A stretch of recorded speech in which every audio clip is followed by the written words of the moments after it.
leer un estudio esta mañana. Es muy fuerte.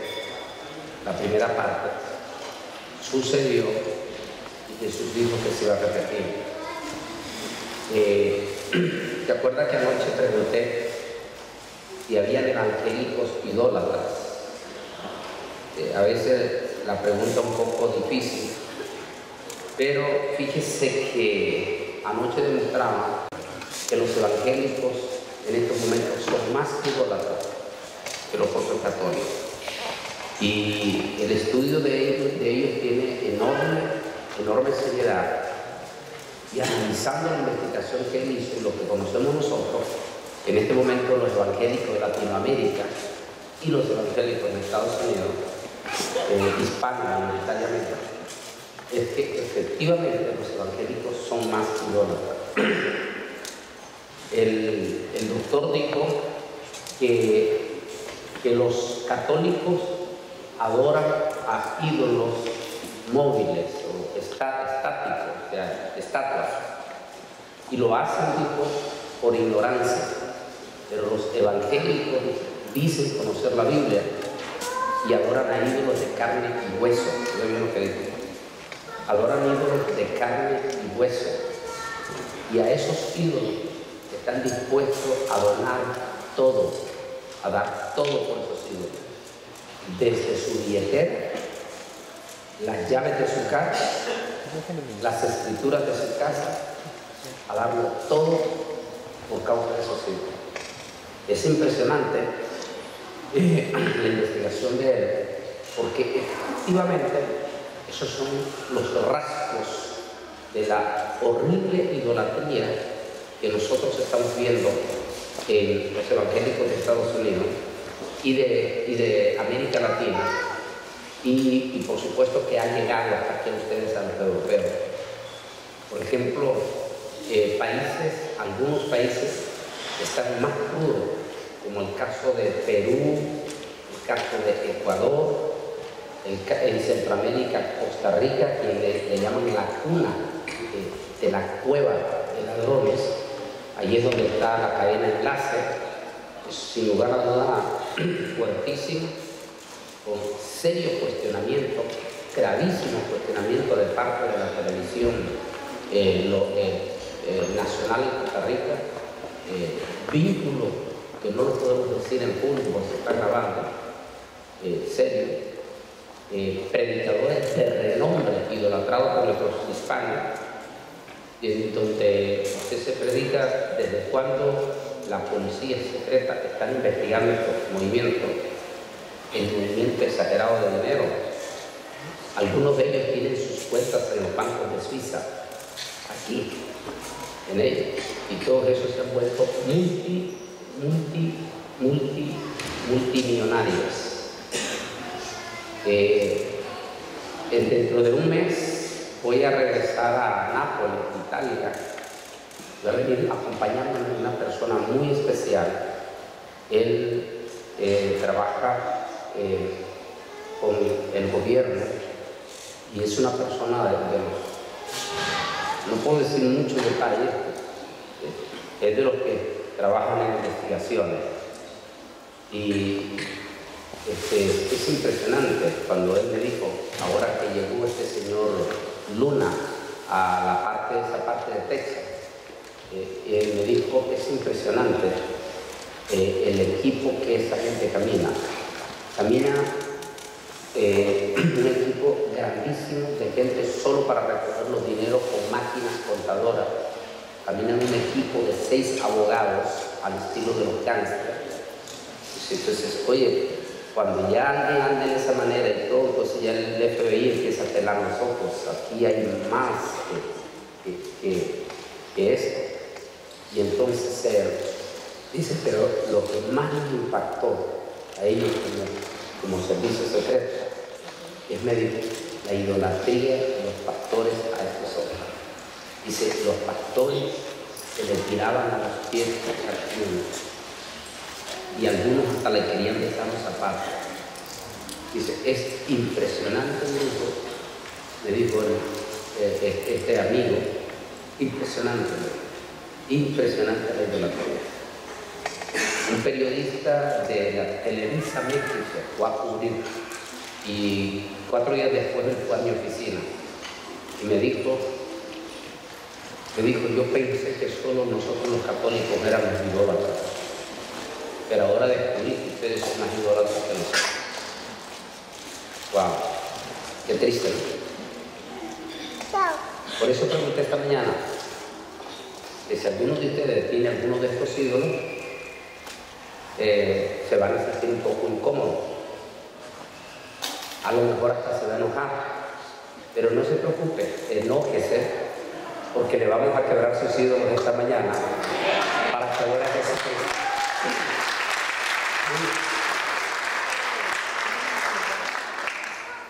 Vamos a abrir nuestras sagradas escrituras y vamos a tener aquí, y en algún momento voy a bajarme con ustedes allá para estar abajo allá con ustedes. Y vamos a la siguiente página, mija. Aquí está. Vamos a ir a Lucas 17, 30 al 34. Lucas 17, 30 al 34.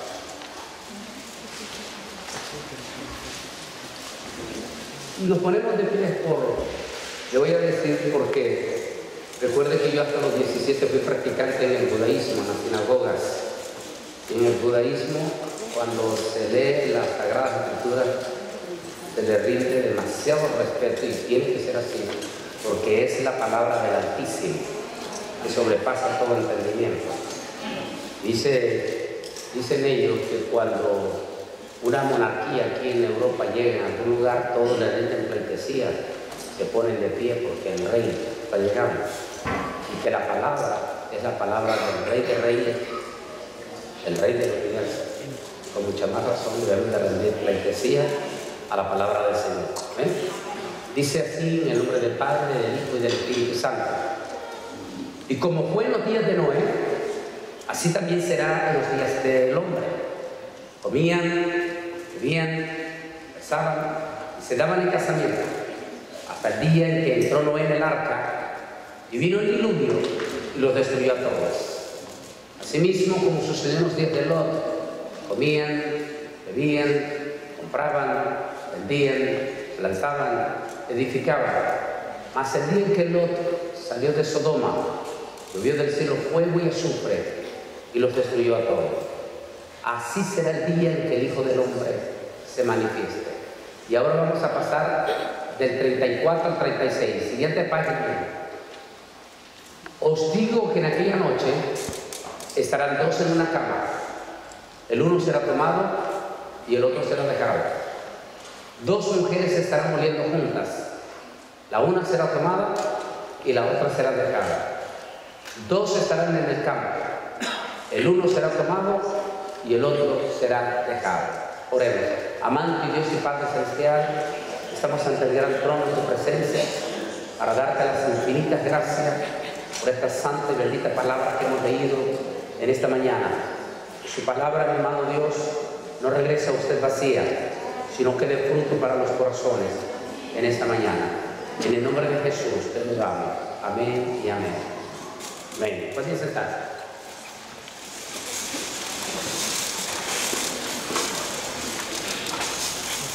Los pecados que destruyeron a una generación. Ese es el tema para mañana. Los pecados que destruyeron a una generación. Y vamos a concentrarnos en la primera generación. La segunda no es una generación, sino que fue un pueblo. Como tenemos suficiente tiempo, lo vamos a desarrollar bien todo en su totalidad. Vamos a iniciar con la generación de Noé, la generación de Noé. Y allí es donde nos vamos a detener la mayor parte en esta mañana. La generación de Noé, siguiente página, está la siguiente. Está caracterizada por de los múltiples pecados. A esta generación se le resumen en dos pecados graves. A la generación de Noé, que le causó su juicio inevitable y la desaparición total y para siempre de esa generación. Los pecados que se le achacan a esta generación fueron dos pecados que hicieron rebalsar, o sea, lo que ya hicieron rebalsar la copa de la ira de Dios. El primer pecado se conoce como el pecado de la indiferencia. ¿A qué se debe esto? Es más grave de lo que usted no imagina. Dice que la generación de Noé llegó a pervertirse, a corromperse tanto, y se depravó tanto. Fue tanta la malignidad que la gente se enfrió en su pecado y se volvieron insensibles a las demás personas. A nadie le importaba, mientras yo estuviera bien, que me importaba que los demás se mueran. Sí, esa condición dura y profunda llegó a marcar a la generación de Noé. Jesús dijo que ese pecado se volvería a repetir en la generación previo al arrebatamiento de la iglesia. O sea que las señales que vamos a ver esta mañana no tienen que ver con el fin del mundo, sino más bien tienen que ver con el arrebatamiento de la iglesia. Esos son los síntomas del pecado previo al rapto de la iglesia, en esa manera. Entonces, lo que vamos a ver exactamente son los síntomas de una generación que dijo Jesús previo al arrebatamiento. Atrayéndolo en este momento, estamos viviendo una sociedad de la actualidad igual que la generación de Noé. Estamos viviendo una generación depravada, una generación maligna, una generación insensible. La insensibilidad ha llegado a tales extremos que, como no nos está pasando a nosotros, no nos importa lo que le esté pasando a los demás. Estamos viendo, por ejemplo, en América Latina, cosas horripilantes, espantosas, crímenes espantosos, y a nadie le importa porque no nos está pasando a nosotros. Para darles una idea, en los últimos 7 años, en México, 150,000 mexicanos han sido asesinados.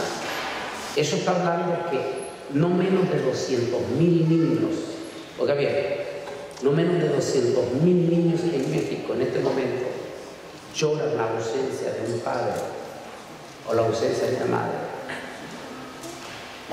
Esos 200,000 niños no tienen el cariño de un padre, no tienen el cariño de una madre, porque sus padres nunca volvieron. Son niños que están creciendo con dolor profundo. Pero como estamos en una sociedad insensible que no nos importa nada,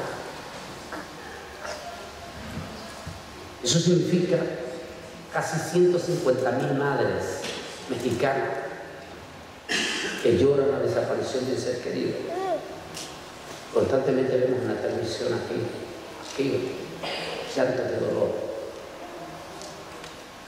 Hace poco mirábamos en Estados Unidos una noticia de los horrendos crímenes en El Salvador a causa de las pandillas criminales.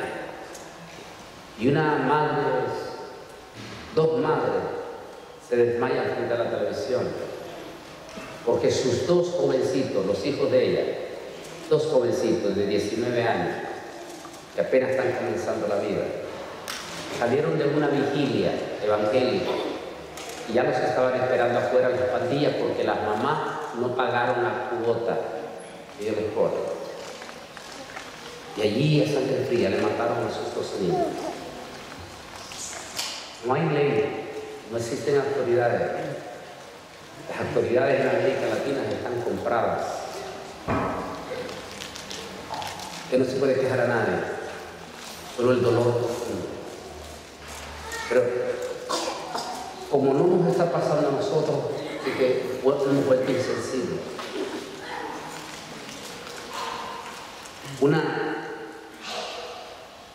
Mostraba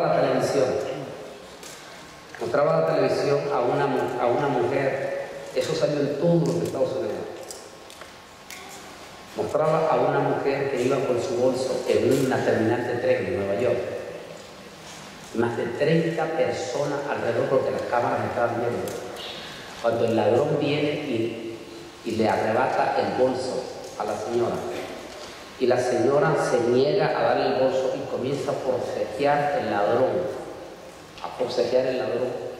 arrebatándole su bolso. Y ni una sola persona de las 30 se metió a defender a la mujer. Ni una sola persona. El periodista dijo, si esto hubiera pasado hace 30 años, esas 30 personas se hubieran ido con todo encima de ese ladrón. Y cuidado, ese ladrón no sale vivo. Pero hoy la historia es diferente. Hoy nos hemos vuelto insensibles, espectadores. No nos importa. Esa es la sociedad que estamos viviendo. Una sociedad insensible.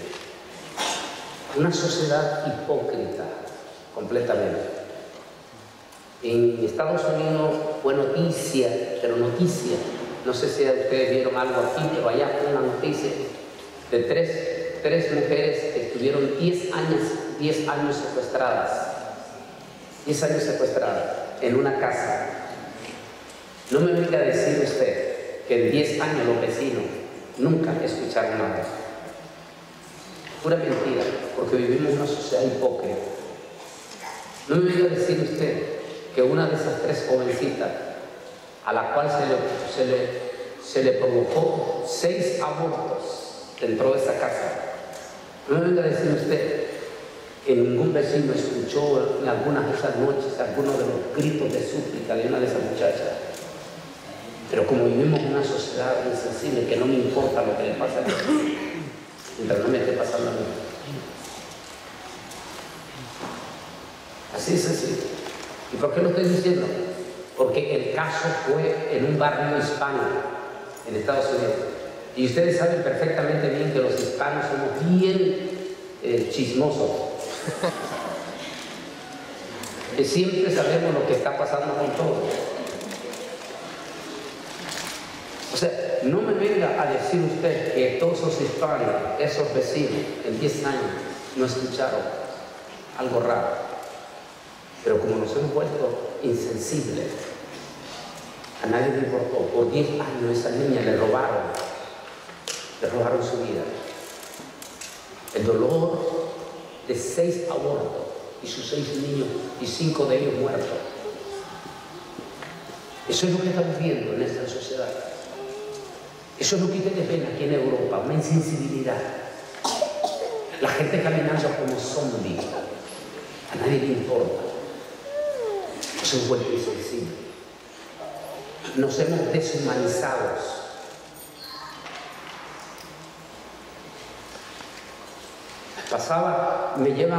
Estoy en San Salvador, El Salvador.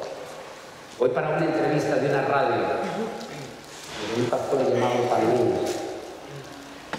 Cuando vamos en el camino, en una de las calles, en ese momento se ve un alboroto de policía.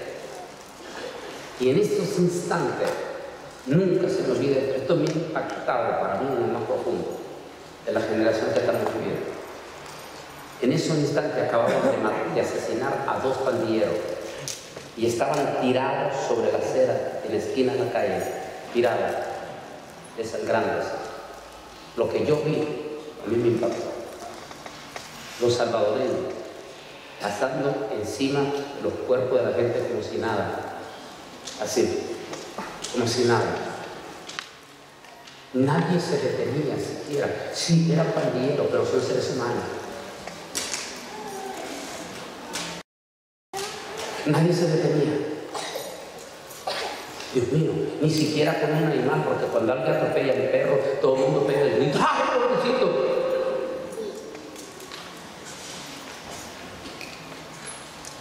Pero esa es la sociedad que hemos visto. Una sociedad que inclusive, tal como dijo Pablo, le da más gloria a los animales, a los seres humanos. Eso mismo lo ve usted mismo aquí en Europa. Aquí en Europa. Oh, Dios libre si un europeo lo ve haciéndole que le está pegando a su perrito en público, le echa a la policía. Pero ninguno de ellos se sensibiliza de esa pobre gente que duerme en la calle. A ninguno de ellos les importa de estos pobres mendigos que en la época de frío están ahí saliendo donde sale el vapor de los calientes de los edificios para agarrar frío. A ninguno de ellos le importa, pero sí le importa el perro. si me importa el gato. Es decir, nos hemos deshumanizado completamente. Los expertos dicen que esta deshumanización se debe a la maldad que está sobre la humanidad en este momento. Esa maldad que nos ha vuelto así completamente, que a nadie le importa el dolor de los demás. Algunos dicen que esa maldad ha penetrado a la misma iglesia y que los mismos evangélicos ahora en este momento nos han alcanzado esa maldad.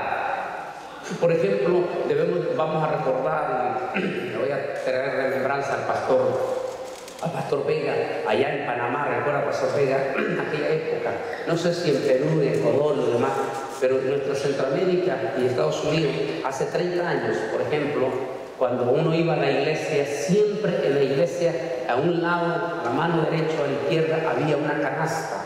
Y cada vez que los hermanos venían, los sábados o los domingos, traían una librita de arroz, una librita de frijoles, una librita de azúcar y llenaban la famosa canasta del amor para bendecir una familia necesitada. Eso era hace 30 años, cuando en aquella época la hermana Juanita, disculpe que voy a utilizar el nombre de la hermana Juanita, si hay alguna que se llama Juanita aquí es pura coincidencia. Así es que cuando la hermana Juanita venía a la iglesia y la hermana Juanita faltaba el domingo, oiga bien, cuando la hermana Juanita faltaba el domingo, inmediatamente el día lunes o el martes los diáconos, los líderes y todo estaban preocupados por qué hermana Juanita no vino el domingo a la iglesia.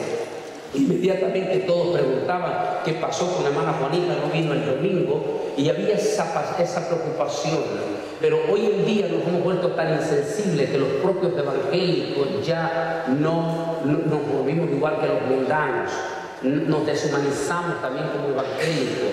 Ya venimos a la iglesia y a nadie le importa preguntar cómo está el hermano, cómo está la hermana. A nadie le interesa saber si alguien está pasando hambre o no está pasando hambre. La hermana Juanita tiene 3 semanas de no venir a la iglesia y nadie ha preguntado qué le pasa a la hermana Juanita, si es que la echaron del apartamento porque no pudo pagar el apartamento, si es que está en un hospital abandonada porque no tiene familia quien la vaya a visitar. No, nos hemos vuelto tan insensibles los propios evangélicos que ya nadie preguntamos por nadie.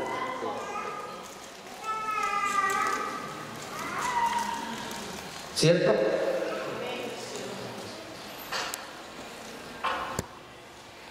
Hoy en día, las benditas mega iglesias allá en América Latina se volvieron como los católicos.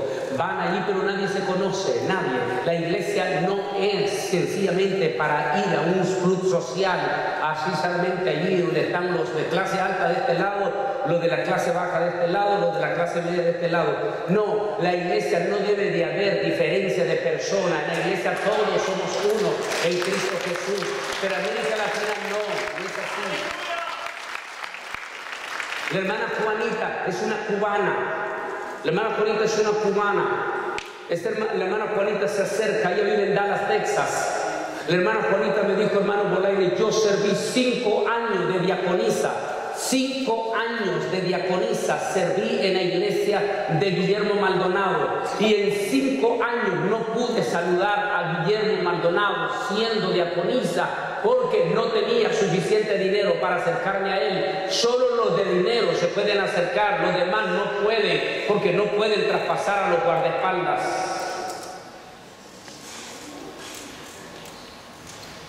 Una hermana me escribe hace apenas acaso 2 semanas.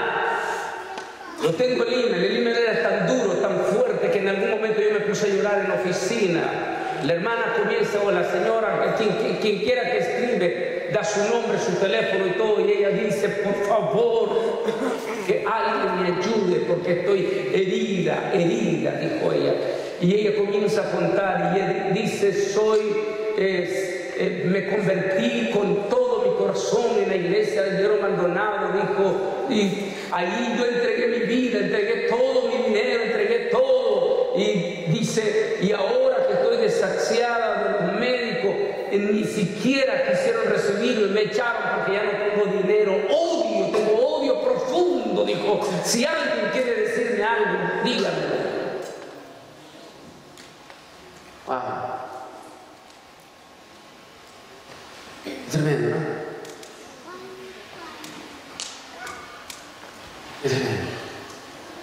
Estamos en San José, Costa Rica, hace unas 3 semanas. Cuando estaba lleno aquel lugar, una de las señoronas bien elegante, muy fina la señora, me dice, y doctor Bolaire, gracias por acordarse de nosotros. Comenzó a llorar. Me dijo, yo fui miembro de la iglesia de Ronnie Chávez. Me dijo, yo entregué todo. Yo di todo. Me explotaron hasta donde usted no tiene idea. Yo llegué un momento, me dijo que yo ya estaba listo para demandarlo. Pero al final dije, ¿para qué voy a hacer eso? Mejor no quiero volver a saber nada de los evangelios. Pero un día, dice, entrando a la internet, me encontré con sus estudios y empecé a ver. Y dijo, bueno, a lo mejor queda algo todavía, dijo. Yo decía con tanto dolor ella. O aquel señor que llegó en la noche, ese señor elegante que después me han dicho que es una persona de muchísima influencia económica en Costa Rica. Ese hombre junto con su familia no quería volver a saber nunca, pero nunca, nunca más de los evangélicos. Tal vez sí que dice que cuando miraba un rótulo de anuncio de una campaña sentía repudio. Miraba eso. Y uno de los amigos, de los hermanos ahí, le dijo, venga, aunque sea, venga, aquí está el hermano Bolaire predicando seminario, venga, no, todos son una taza de iguales, no, venga. Entonces viene esa noche él, llega con su familia, se sienta, y él dijo estas palabras. Estaba completamente repleto, pero yo no lleno el lugar, ¿no? Y entonces él dice, dice que le dijo en la oración al Señor, así, o hablando con el Señor, le dijo, si realmente tú existes todavía, te voy a pedir una señal, que al final del servicio yo me voy a acercar a ese hombre y si yo le puedo dar la mano y lo puedo abrazar, es señal de que tú existes. Si no, todos son iguales. ¿Por qué? Porque a estos tipos, un Ronnie Chávez, un Cash Luna, un Guillermo Maldonado, no se les puede acercar nadie, absolutamente nadie se les puede acercar, solo si es gente, si viene con un favor grande, si viene con un Rolex, o si viene con un regalo de $5,000 o $10,000, de lo contrario no se les puede acercar.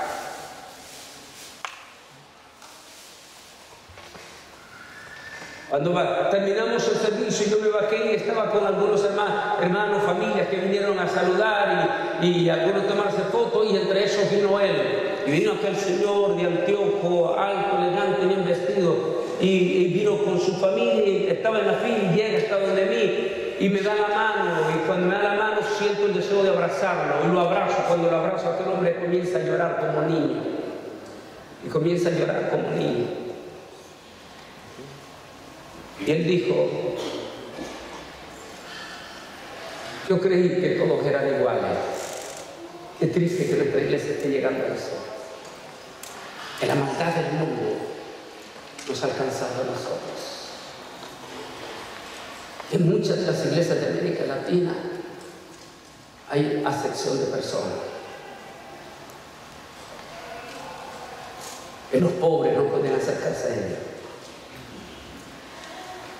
El hermano Hugo es un abogado prominente, es miembro de un muchacho que está haciendo historia en Quito, Ecuador. Oh, cómo me hubiera gustado que el pastor Ben, ahora que estuvo allá, lo hubiera conocido. Este muchacho es brillante, pero brillante, se llama Hugo Albornoz. Tremendo, de origen chileno, y Dios lo ha llevado allí a Quito haciendo cosas que se necesita pantalones y respaldo de Dios. Inclusive soy uno de sus consejeros de él, porque son ministros jóvenes. Estoy asesorando a muchos ministros jóvenes, evangelistas jóvenes, valientes, como David Eino, como Hugo, todo, por el asunto del legado, y darles todo, por si uno muere, que ellos siguen la obra del Señor. Y este muchachito Hugo Albornoz es tremendo, es uno de esos muchachos valientes, y ahí llegó, así es como este muchacho llega, este otro que se llama Hugo también. llega a verlo a él. Este muchachito Hugo Albornoz llega y se planta en la pura plaza, la plaza central de Quito, Ecuador, la plaza central, donde está la catedral, está la presidencia, y ahí están los que conocen, los que son de Ecuador, saben, ahí en ese lugar. Y ahí este muchacho lleva su grupito y comienza a predicar todos los domingos. Todos los domingos se lleva un mensaje, los sábados y los domingos, y ya comenzaba a crecer, porque el mensaje de él es tremendo. Entonces, cuando él comenzó, el arzobispo, el arzobispo de la catedral de ahí, empezó en plena prédica de él, se le metía con un grupo de sus diáconos de la Iglesia Católica y entraba y lo interrumpía en plena prédica y decía: tú eres falso, nosotros somos la Iglesia verdadera, la Iglesia Católica, la Santa Madre Iglesia. ¿Y qué interrumpía? 3 veces. Y Hugo oraba y decía: Dios mío, ¿qué voy a hacer? Porque este cura ya la agarró ahora, me están interrumpiendo todo lo de eso. Así es que dijo: voy a ayunar, voy a orar y le voy a pagar con la misma moneda. Y se va y se mete el domingo en plena misa en la mañana, en plena catedral, llenísimo. Y ahí está el video, búsquelo, Hugo Albornoz, Iglesia Católica, búsquelo así.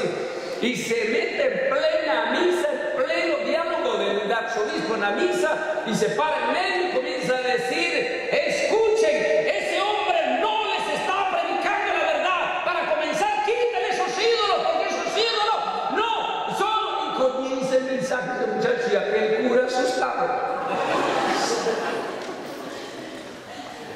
¿Y sabe qué es lo lindo de Albornoz?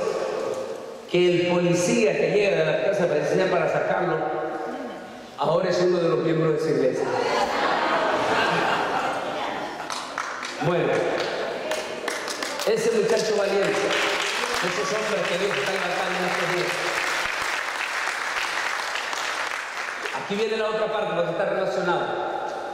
El otro, Hugo, es un abogado ecuatoriano, y súper influyente, tiene su propia firma. Es lo que le llaman allá abogados petroleros, demasiado influyentes, poderosos económicamente. Él se convierte a Cristo, pero en una iglesia apóstata del G12, de los encuentristas. Él se convierte ahí conoce. Pero él dice, ahí definitivamente yo no miraba la diferencia entre el mundo y entre eso, nada, no había nada. Más bien dijo, todos los shows que hacen adelante de las muchachitas semidesnudas, bailarinas semidesnudas, igualito como lo hacen en una iglesia aquí en Ámsterdam, así, las muchachitas con las falditas bien cortitas, ahí todos los jóvenes así viendo cuando van directamente, puro show, exótico. Eso era lo que hay, porque eso es lo que hacen en estos movimientos. Contaminan el lugar santísimo, contaminan el altar. Y yo quiero decir a nuestros jóvenes que están aquí, sí venimos al Señor, como jóvenes tienen derecho a divertirse, pero todo tiene un límite y todo tiene un respeto. Cuando venimos a la casa de Dios tenemos que respetar la casa de Dios, porque es la casa de Dios. A veces dicen, no, es que no hay que ser tan extremistas, sí, pero ahí tenemos a nuestro judaísmo. Por 2000 años han permanecido y no desaparecieron en 2000 años y son rígidos, serios, fuertísimos. Aún nuestros jóvenes cuando van a la sinagoga tienen que respetar que están en la sinagoga. Porque la palabra dice, mi casa será llamada casa, por lo tanto Jehová está en su templo, calle delante de él toda la tierra.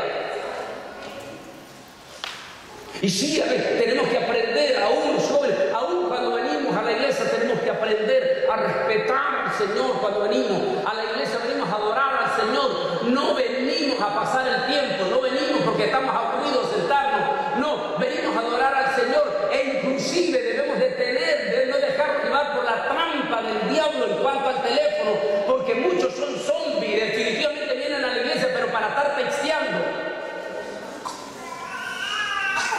Eso es un irrespeto a la casa del Señor, un irrespeto en su totalidad.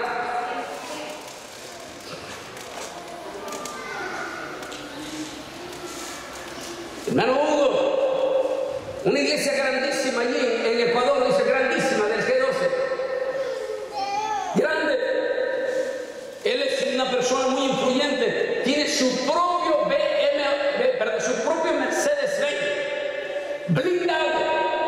¿Sabes lo que es tener un Mercedes-Benz blindado? Eso vale más de $200,000 en Ecuador. Así es que el pastor dice, mi pastor de esto del G12 dice, decide traer a un señor Cash Luna a Quito, su propia iglesia. Eso quiere decir que esa iglesia estaba dando $100,000, porque eso es lo que pide este señor, $100,000 directamente por adelantado para que él pueda estar un día, 2 días, $100,000, $50,000 por día, y nuestros evangélicos pagando ese dinero.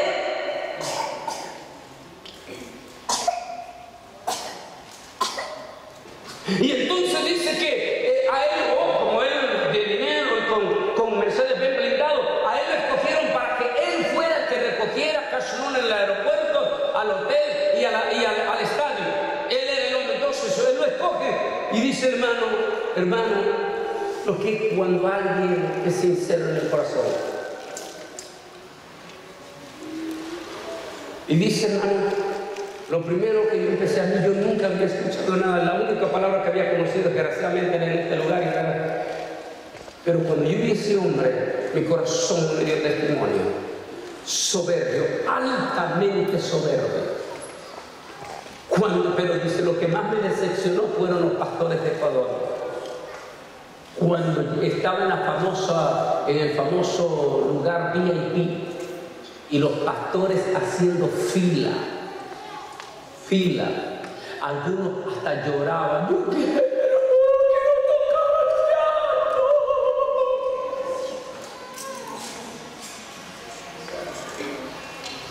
Y el hermano, el licenciado dice, se quedaba viendo y decía, Dios mío, esto no es Dios.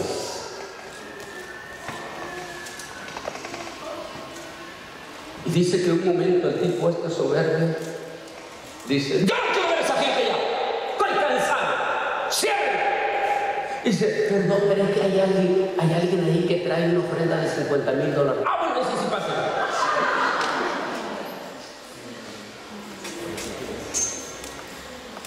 En ese momento dijo, yo estoy allí, cuando yo veo esto y lo quedo viendo a él, en ese momento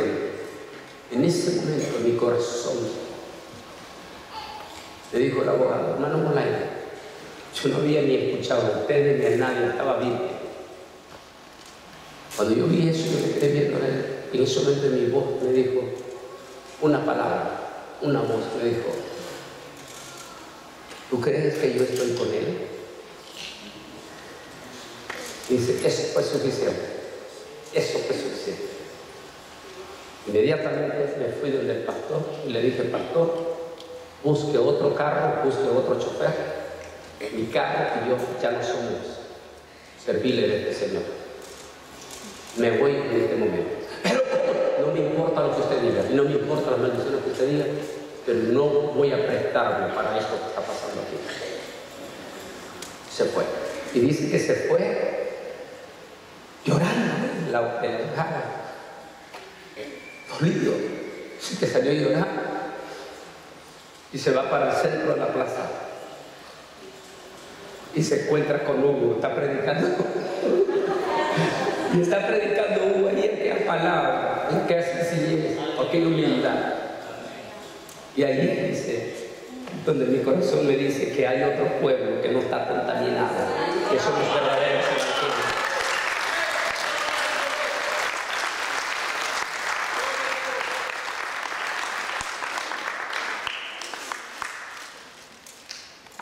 Porque esa indiferencia ha penetrado en los propios evangelios. El segundo pecado de la generación de Noé es paralelo a este. El segundo se conoció como apostasía. Vamos a ver aquí esta parte. Sigamos por favor aquí. Y vio Jehová que la maldad de los hombres era mucho en la tierra, y que todo designio de los pensamientos de su corazón solo era de continuo hacia el mal. Y se arrepintió Jehová de haber hecho al hombre sobre la tierra. ¿A dónde viene esta historia de esta manera? Dice la historia que al cabo de 2000 años, desde Caín hasta hasta esta parte de Noé han pasado 2000 años. Muy interesante, deben de saber esto, es muy importante. Caín y Abel son los primeros hijos. Acuérdense bien lo que voy a decir. Caín y Abel son los primeros hijos en una raza caída. Oiga bien, son los primeros hijos de una raza caída. Eso quiere decir que antes de Caín hubieron muchos otros hijos. Porque ¿cómo explicaría usted que cuando Caín sale huyendo y se va a los confines del norte de lo que hoy es Irak, encuentra un pueblo y allí se casó con una de las hijas de ese pueblo? No me venga a decir usted que eran extraterrestres. ¿Por qué? Porque la Biblia es muy clara, la Biblia es completamente clara. La Biblia dice que cuando Dios creó a Adán y Eva, varón y Eva los creó y los bendijo. La palabra que utiliza el hebreo allí es casar, los casó, los unió en matrimonio y les dijo: multiplíquense. Ahora, recuerden que Adán y Eva fueron creados en un estado de eternidad, que quiere decir que no había muerte en ellos. Es decir, que ellos podían tener 200 años y seguían siendo muchachones de 15 años, porque no había muerte en ellos, eran inmortales. Mientras ellos no comieran del árbol de la ciencia del bien y del mal, ellos no morían. Así es que Eva podía tener chorros de hijos y esos hijos no la mataban. Eva seguía siendo una muchachita de 15 años, fuerte, imagínense. Ahora, ¿cuántos años vivieron? Los expertos dicen que no menos de 500 años antes de pecar. Ahora, ¿cuántos años puede tener una mujer cuyos años no pasan sobre ella? ¿Cuántos hijos puede tener en 500 años? ¿Cuántos de esos hijos, nietos, tataranietos y todo lo que usted le quiera llamar, se pueden tener en 500 años? Ahora imagínense entonces, en ese momento, porque los años no pasaban en Eva. Por eso es que cuando Caín sale yendo encuentra un pueblo. Ahora, todos esos hijos, mire bien, no quiero que me ponga atención, todos esos hijos que nacían y esos pueblos que se formaron, tuvieron el privilegiazo, esos primeros pueblos, el privilegiazo de probar un poquito de la vida eterna. ¿Por qué? Porque nacían inmortales. Hasta el día que Adán y Eva comieron del árbol de la ciencia del bien y del mal, al comer del árbol de la ciencia del bien y del mal, ¡pam!, la muerte entró en Adán y con Adán la muerte traspasó a todos. Eso dice el apóstol San Pablo, dice Pablo, porque por un hombre entró la muerte y traspasó a todos. Igual por un hombre también, el segundo Adán, vino la vida y traspasó a todos la vida eterna que es en Cristo Jesús. O sea que cuando Adán y Eva pecaron, no solo fue tragedia para ellos, sino que fue tragedia para todos sus hijos. Porque automáticamente la maldición traspasó, la muerte traspasó a ella. Entonces, aquí viene para los jóvenes, porque la Biblia menciona solo Caín y Abel, porque fueron los primeros hijos, ¿en qué dijimos? Después de la caída. Fueron los primeros, es decir, fueron los primeros hijos que nacieron mortales.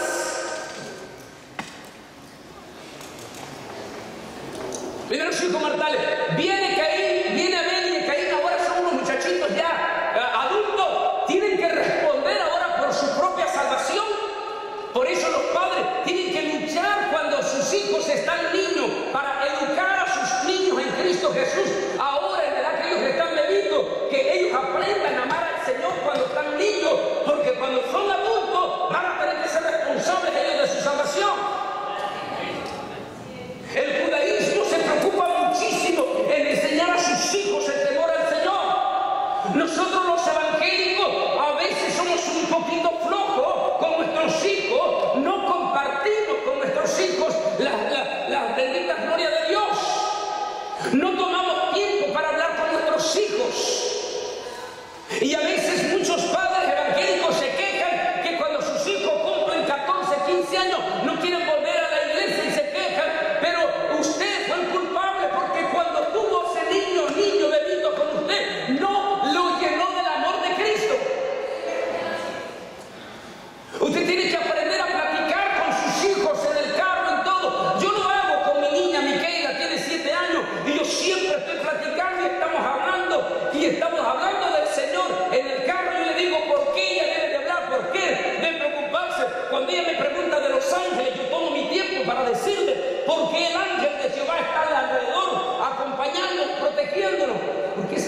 palabra nunca se le olvidará a su hijo.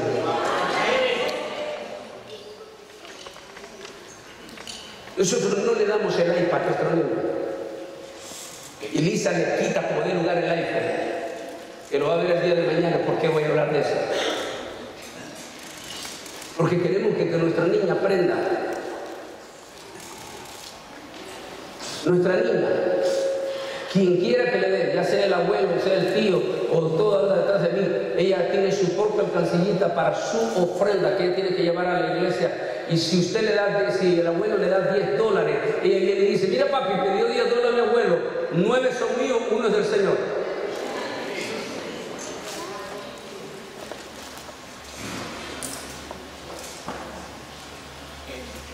Cuando grabé este estudio de las 10 armas, estamos hablando aquí, tenemos todo el tiempo para hablar en esta mañana. Cuando de acuerdo que le dije anoche que hablé de este estudio profundo, este estudio deberían de tenerlo todititito los que son líderes de grupos y de todos, líderes de la iglesia, deben de tener este estudio y compártalo en el estudio. 3 armas que pueden destruir una iglesia.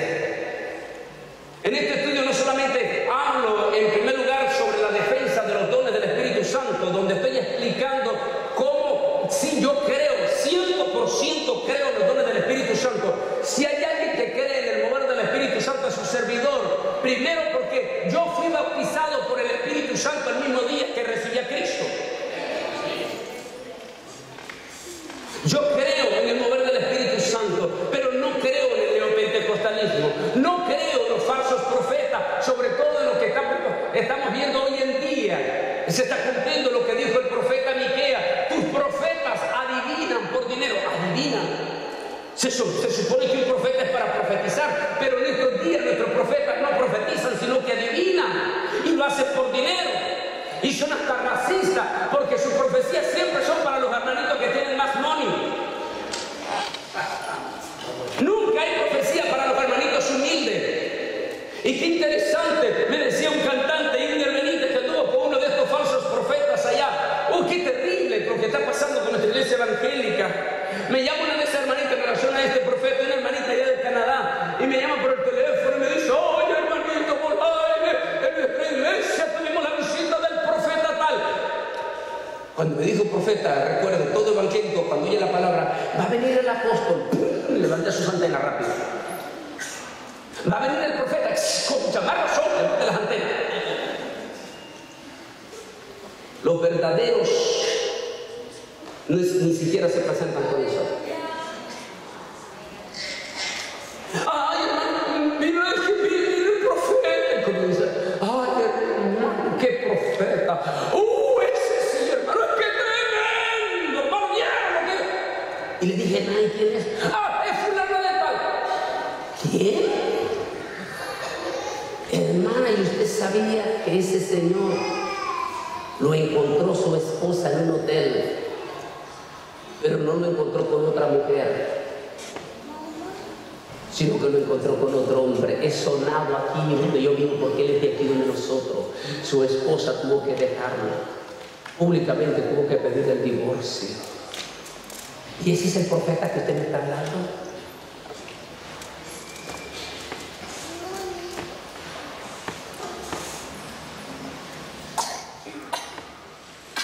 Porque nuestra iglesia en los últimos días se ha vuelto creyencera. No de la palabra de Dios, sino como cuando eran católicos, que les gustaba andar con los adivinos y con los gitanos para que le leyeran la mano. Tiene que tener cuidado. Me decía este cantante, me dijo: pues yo fui con ese hombre y ¿sabe? Lo agarré pero bien pilladito durante el día, cuando andábamos indagando de todos los hermanos de la iglesia y de fulano, de todo. Y uno de esos, del testimonio que le dieron de uno, se le olvidó al tipo. Y en la noche le dice lo que era al revés, lo que le iba a decir al otro, se lo dijo al otro.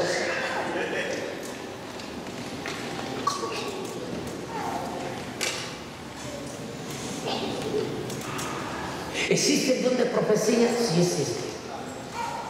¿En qué momento viene el don de profecía? Lo explico en esto, y por eso digo que deben de ponerse, los líderes deben de tener un estudio. Y pónganse en su grupo familiar y discutan su grupo familiar. Existen donde profecías, sí existen. Pero la profecía viene para que todos los días el profeta o la profeta venga a estar hablando. No, oye, el Señor no está sentado allá para mí. A ver, ¿quién me va a preguntar, mi hijo? Le dice el rico en el infierno: Señor, si no puedes mandar a Lázaro que moje la punta de mi dedo aquí porque estoy en alto tormento. Entonces, Señor, tengo 5 hermanos allá que vienen derecho para acá. Señor, manda a Lázaro. Tal vez alguien de entre los muertos vaya y le pueda creer. ¿Qué le respondió el Señor?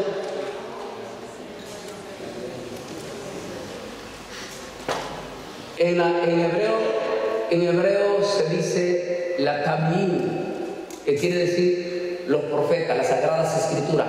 No está hablando de los adivinos, está hablando de las sagradas escrituras.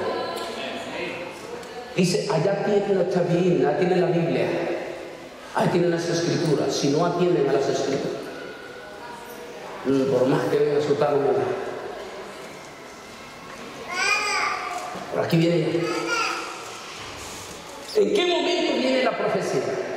Solo hay 3 formas, de acuerdo en la regla de oro, 3 formas de la profecía en iglesia. En la iglesia. Número uno, lo explico aquí está en el estudio. Número 1, viene cuando, el primer punto, cuando el pastor o la familia pastoral está pasando una crisis donde el pastor ya no puede más.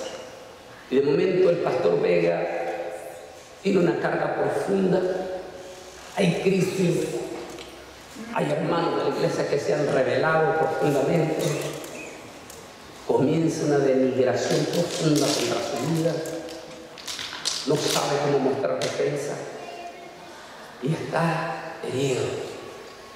Y llega un momento que el pastor ya no puede más.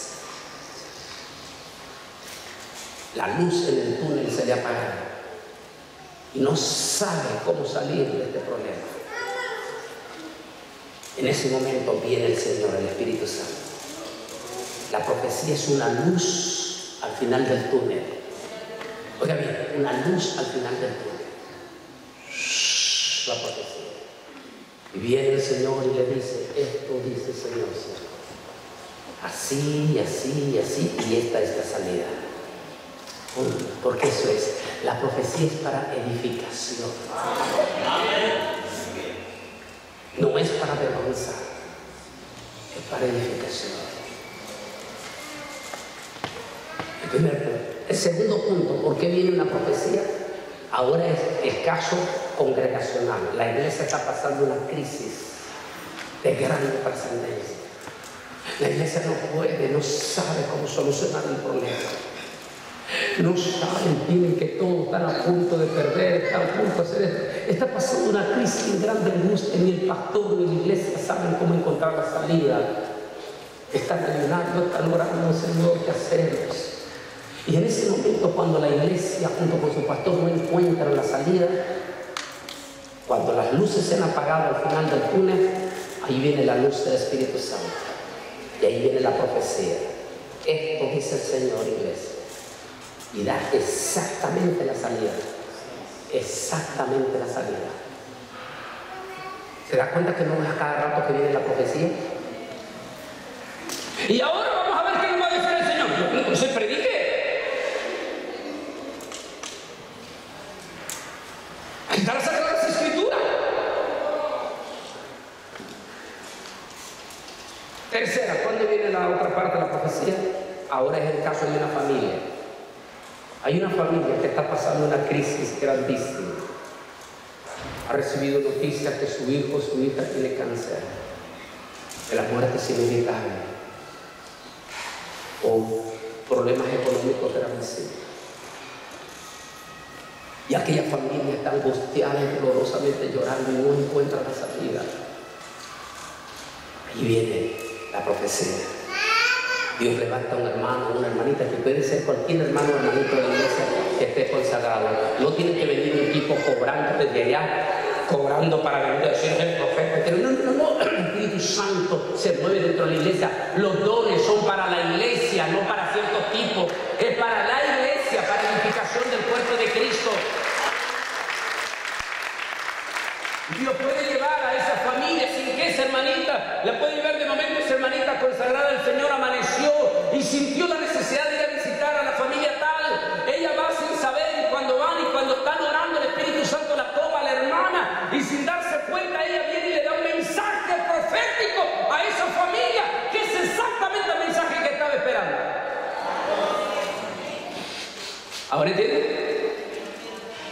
Ese es el mensaje de la profecía.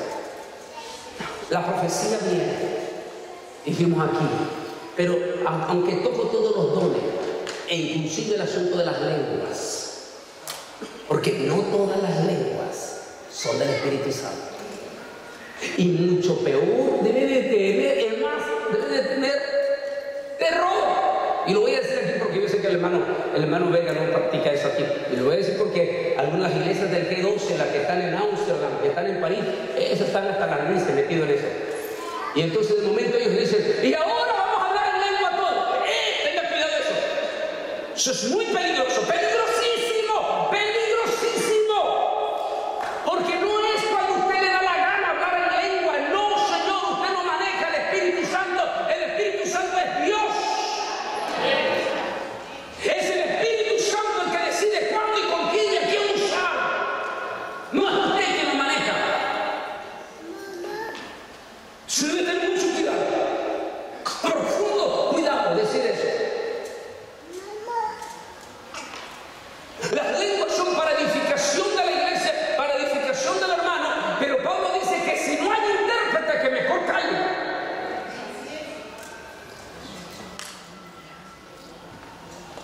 Lo que voy a decir es muy fuerte. Voy a Perú hace unos 3 años.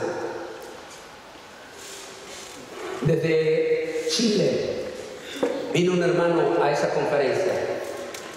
Un hermano muy especial, testimonio de él me impactó. Desde entonces él es amigo mío allá en Chile. El hermano era un empresario chileno, pero enfrenta una catástrofe, una crisis de salud gravísima. En su desesperación, él busca a Dios. Y él le dice al Señor, Señor, si tú me sanas, yo te serviré el resto de mi vida. Y el Señor, en su divina misericordia, hace el milagro de este chileno y Dios lo sana. El hombre se convierte a Cristo y él está en su primer amor, y él en su primer amor, él dice, ¿sabe qué? Voy a heredar una parte de mi empresa que la manejen mis hijos, y esta otra parte lo voy a dedicar exclusivamente para la obra del Señor, y yo voy a viajar a todo Chile, y cuando yo veo una iglesia con necesidad, muy necesitada de todo, ahí yo voy a bendecir esa iglesia, y él toma esa decisión de servir al Señor. Y entonces dice, hermano, yo ando como en mi primer amor, dijo, y ando viajando por todos lados, pero como yo empecé a ver la televisión cristiana, y pues el único canal que entra aquí es la famosa cadena esta, que ya ustedes saben cuál es, y entonces dice, en esa cadena, usted sabe que es una cadena de mercadotecnia evangélica, donde lo que van a presentar son gente que va a producir dinero. Allí no va a entrar nadie que venga a predicar el verdadero mensaje de Cristo. Tiene que ser gente que va a ser parte de la mercadotecnia, porque la idea es sacar relojes, anillos, cadenas, dinero, pacto. ¿Cuánto quiere pactar?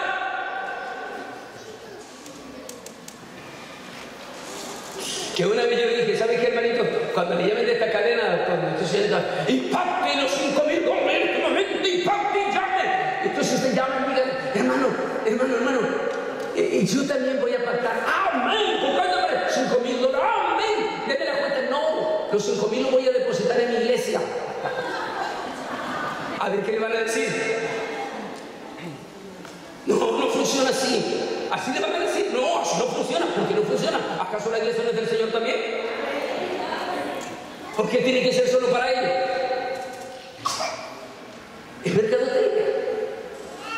Entonces ahí, claro, y dice, allí me mostraron a este señor Kasmuna con toda su extravagancia y los super milagros y todo el asunto. Entonces yo dije, dice el hermano, recuerda que le dije que iba a tocarle los hijos, ¿verdad?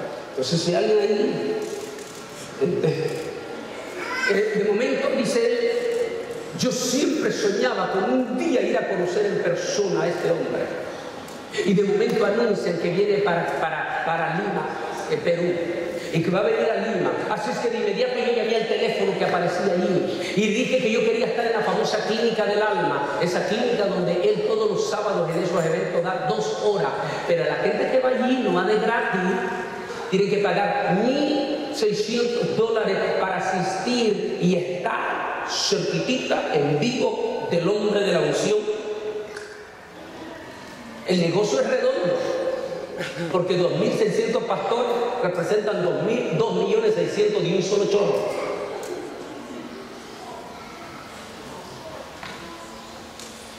Así que Dios, no hay problema, yo pago los 1.600 ya de una vez, pero yo quiero estar en el seminario, yo quiero estar en el seminario. Y él paga, y se viene para Lima, me dice, hermano, yo me vengo a Lima. Y voy ese sábado, él tiene un privilegio que Dios le dio, porque recuerden que él se convirtió con aquella pureza. Él tiene un privilegio en aquel milagro. Casi generalmente la gente que recibe sanidades grandes, milagros, tiene regalos de Dios, virtudes de Dios. Y él tiene una virtud, regalo de Dios. Oye la voz audible de Dios. Así que él se viene al seminario, él está emocionado, él está en el seminario, y de momento, boom, boom, boom, todo el escenario que se da, todo el show que se da en el escenario, porque va a aparecer el rey. Y de momento sale el Señor Cashlú. Y entonces dice, ahora todos los pastores que quieran recibir la unción, vengan adelante. Y dice el hermano, y acá levantan aquellos pastores tirando las sillas y todo, pero correteando para adelante. Y pues yo era uno de ellos, me dijo. Y me levanto corriendo, y cuando voy levantando para correr, ¡pum!, la voz audible de Dios. Hermano, me dice, y comienza a llorar. Me dijo, de momento me dijo la voz clarísima, pero clarísima, y contundente y profunda en mi corazón. La voz fue, ni te atrevas a que te ponga las manos. Dijo, yo quedé electrizado, parado así. Pero en ese momento